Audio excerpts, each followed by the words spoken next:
அபிதான சிந்தாமணி என்று தமிழில் ஒரு அருமையான நூல் இருக்கின்றது. பெரும்பாலும் தமிழறிஞர்களாக இருக்கக்கூடிய அல்லது தமிழிலே கொஞ்சம் புலமை வாய்ந்தவர்களுக்கு மட்டும் தெரிந்திருக்கக்கூடிய ஒரு நூல். பெரும்பாலும் இன்றைக்கு இருக்கக்கூடிய இளைய தலைமுறைக்கு அல்லது தமிழிலே கொஞ்சம் ஈடுபாடு கொண்டவர்களுக்கு கூட இந்த நூல் பற்றி தெரியாமல் இருப்பதற்கு நிறையவே வாய்ப்பு இருக்கிறது.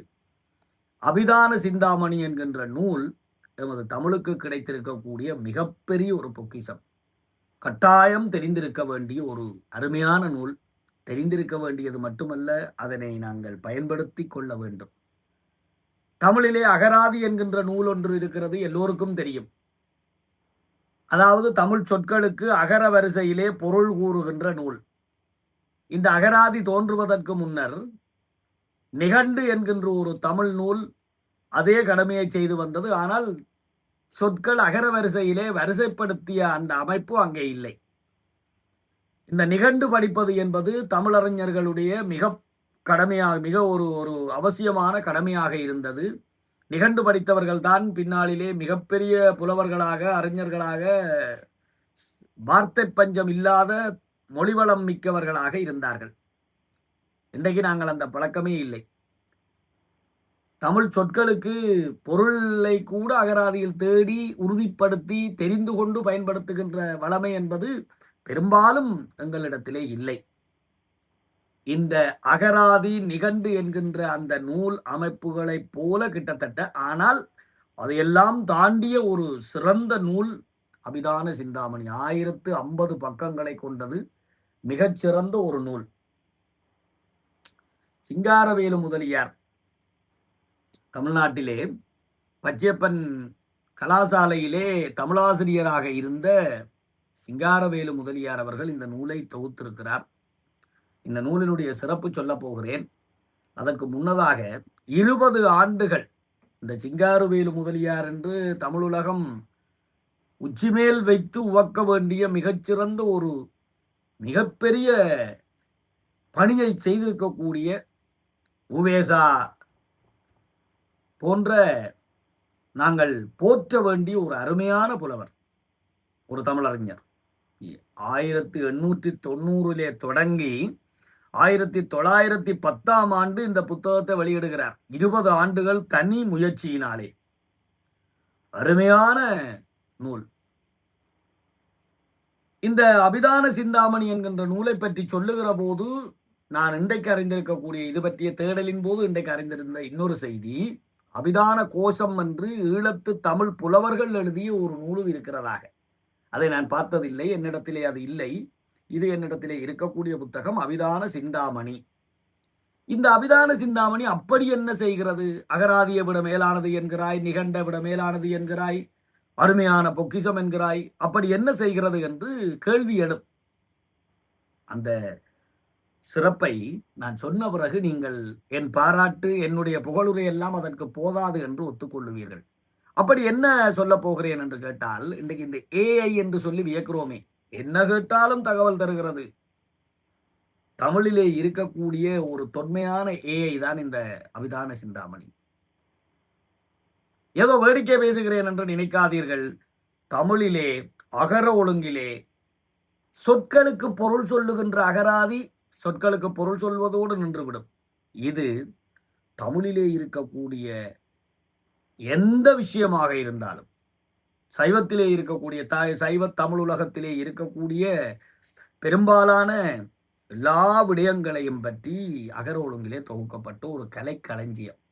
இப்ப உதாரணமாக இந்த பக்கத்திலே முதலாவதாக ஆனா என்று தொடங்குகிற அந்த அகர ஒழுங்கிலே அகத்தியரை பற்றி, அகத்தியருடைய வரலாற்றிலே அங்கேயாவது கொஞ்சம் கொஞ்சம் படிச்சிருப்போம் அல்லவா?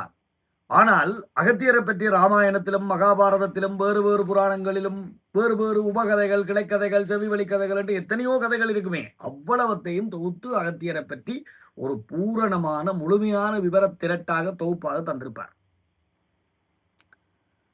இந்த சிங்காரவேலு முதலியார் தனியொரு மனிதனாக எவ்வளவு பாடுபட்டிருப்பார், எப்பேற்பட்ட ஒரு சிறந்த பணி என்று நினைத்து பாருங்கள். அகர வரிசையிலே அகத்தியர் மட்டுமல்ல, அப்படியே வரிசைப்படுத்தி பெரும்பாலும் எங்கள் சைவ தமிழ் உலகத்தில் சர்ச்சைக்குரியதாக முரண்பாடு கொண்டதாக இதுவா அதுவான்னு இந்த பாடபேதம் என்றெல்லாம் சொல்லுவோமே, இப்படி இருக்கிறது ஒரு இடத்தில், இப்படி இருக்கிறது, இதிலே எது சரி? அபிதான சிந்தாமணியை பார்த்தால் சகல விவரங்களையும் சொல்லி ஒரு தெளிவு தந்திருப்பார்கள். பூரணமான தகவல் திரட்டு. நினைத்து பாருங்கள், ஒரு சாதாரண தமிழாசிரியராக இருந்து 20 ஆண்டுகள் அரும்பாடுபட்டு இந்த நூலை தொகுத்தார் என்று இந்த நூல் அவருடைய உரையிலும் சரி, அணிந்துரைகளிலும் சரி மிகச் சிறப்பாக சொல்லியிருக்கிறார்கள். இவருடைய மகன் இந்த 1050 பக்கங்களை கொண்ட இந்த அபிதான சிந்தாமணியினுடைய முதல் பதிப்பு 1910ஆம் ஆண்டு இடம்பெற்றிருக்கிறது. அதற்கு பிறகு இவருடைய மகன் சிவப்பிரகாச முதலியார் என்று ஒரு தபால் அதிபராக இருந்தவர், தபாலக உத்தியோகத்தராக இருந்தவர். அவர் தந்தையாருடைய மறைவுக்கு பின்னர் ஒரு 150 பக்கங்கள் தந்தையினாலே குறிப்பெடுத்து, ஆனால் சீர் செய்யப்படாமல் புத்தகத்தில் இணைக்கப்படாத ஒரு பிச்சேர்க்கையை 1931ஆம் ஆண்டு 2வது பதிப்பிலே சேர்த்திருக்கிறார். 1050 பக்கங்கள் போக அதற்கு பிறகு இன்னும் ஒரு 150 பக்கங்கள். அப்ப கிட்டத்தட்ட 1200 பக்கத்தோடு இப்பொழுது இருக்கக்கூடிய இந்த அபிதான சிந்தாமணி இருக்கிறது. தமிழிலே சைவத்திலே தெளிவு சொல்ல வேண்டிய ஒரு அருமை பொக்கிஷம், அருமையான ஒரு நூல். தமிழ் இளந்தலைமுறைக்கு இவற்றினுடைய பெருமைகளை எல்லாம் நாங்கள் எடுத்துச் சொல்ல வேண்டும். அவை அவசியம் தெரிந்து கொள்ளப்பட வேண்டியவை. அகர ஒழுங்கிலே நீங்கள் எதை வேண்டுமானால், இவ கும்பகர்ணன், ராவணன் என்றால் ராவணனை பற்றிய சகல குறிப்புகளும் இதிலே இருக்கும். ராமன் என்றால் ராமனை பற்றிய எல்லா, ராமாயணத்தில் இல்லாத ராமனை பற்றிய வேற வேற இலக்கியங்கள் எல்லாம் எங்கே எல்லாம் இருக்குதோ அதையெல்லாம் தேடி பிடிச்சு தொகுத்து, அப்போ ஒரு பெரிய தகவல் பொக்கிஷம், கலைக்களஞ்சியம். அந்த கலைக்களஞ்சியத்துக்குள்ளே தலையாய உண்டு, மிகச்சிறந்த உண்டு அபிதான சிந்தாமணி. ஈழத்து புலவர்களாலே தொகுக்கப்பட்ட அபிதான கோஷம் என்கின்ற புத்தகத்தை பற்றியும் இந்த நூலின் அறிமுகத்திலே பார்க்கின்ற போது தெரிந்து கொள்ள முடிந்தது. அந்த நூல் இப்பொழுது இருக்கிறதா, எங்கே இருக்கிறது, எந்த அளவு, அப்படி என்றெல்லாம் எனக்கு தெரியவில்லை. அது பற்றி இனிமேல் ஒரு தேடல் போட வேண்டும். நீங்களும் யாராவது தேடி அது பற்றி தகவல் கிடைத்தால் சொல்லுங்கள்.